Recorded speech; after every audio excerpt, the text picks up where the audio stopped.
What if I told you that for a brief moment in history, people heated entire homes without using a single watt of electricity? No central furnace, no gas, no modern heat pump, just a simple hack from the 1940s. A technique so effective it almost disappeared. Like a secret someone didn't want you to know. And the more you learn about it, the more it starts to feel like a conspiracy.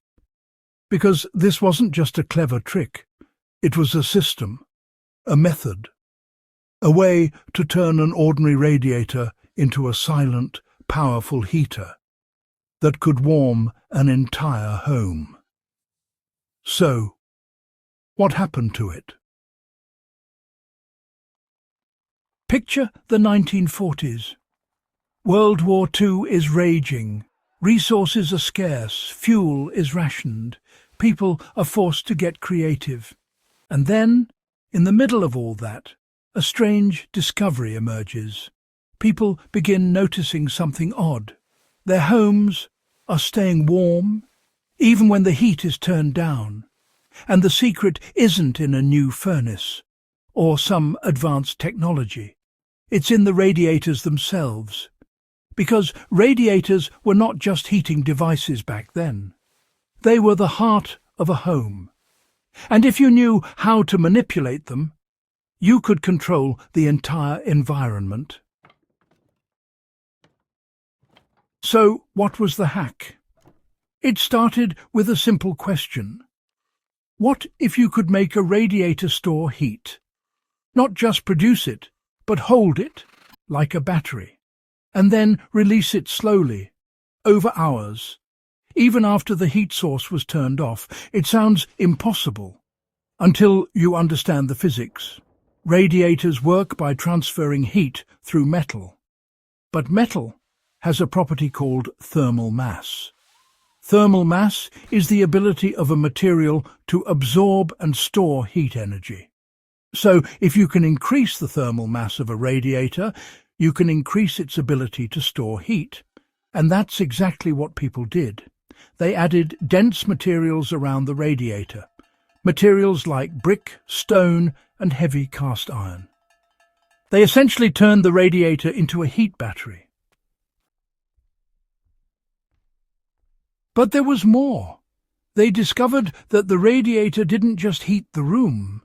It heated the structure of the house, the walls, the floors, the air.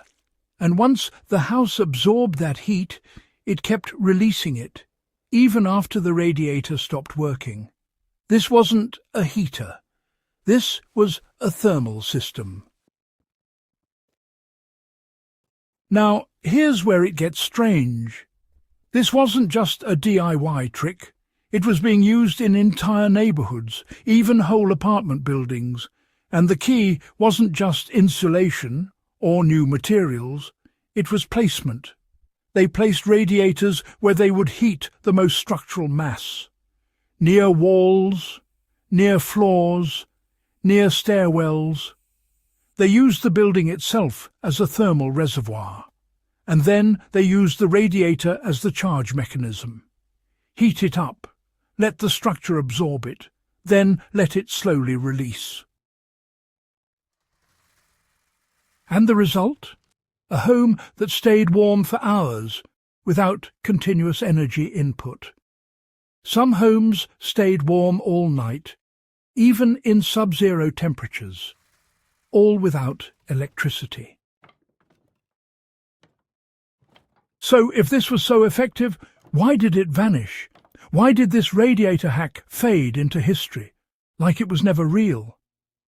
The answer is money. Think about it.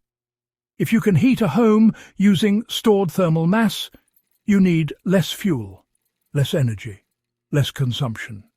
And in the 1940s, when industries were booming, that was a problem. Because the heating industry didn't profit from efficient systems, they profited from continuous consumption, so the systems that required less fuel were quietly ignored, overlooked, and eventually forgotten. Not because they didn't work, but because they worked too well. Let's break it down. A standard radiator transfers heat through convection. Hot water or steam heats the metal. The metal heats the air. But this hack added something else. Radiant heat storage.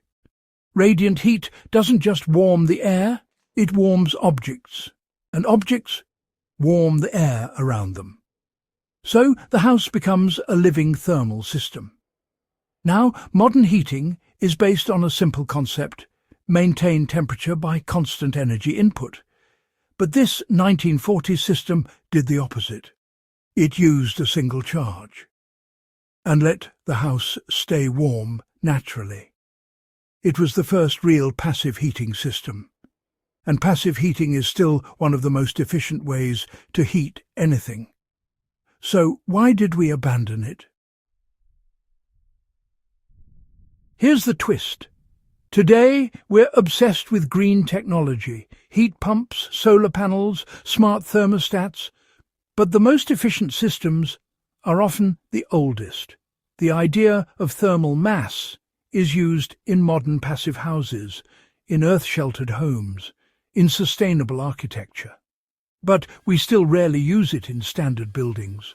Why? Because it requires planning, design, patience. And most modern construction is built for speed, not efficiency. So the 1940s radiator hack wasn't just a historical oddity. It was a lost blueprint. A blueprint for how we could heat homes without constant energy input and without depending on a system that profits from your consumption. So here's the question. What if this wasn't just a hack? What if it was a deliberate shift? A shift away from efficiency and toward consumption? What if the systems that were most efficient were intentionally sidelined?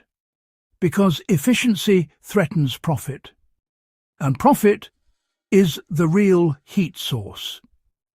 So the next time your thermostat clicks on, ask yourself, are you heating your home or heating someone else's bottom line? The 1940s radiator hack may have been forgotten, but the idea behind it is still alive.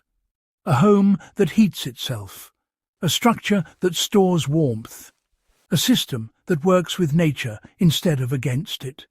And maybe, just maybe, we've been looking for the future in the wrong century. If you want more hidden history like this, subscribe, because some truths are only discovered when you stop accepting what you're told.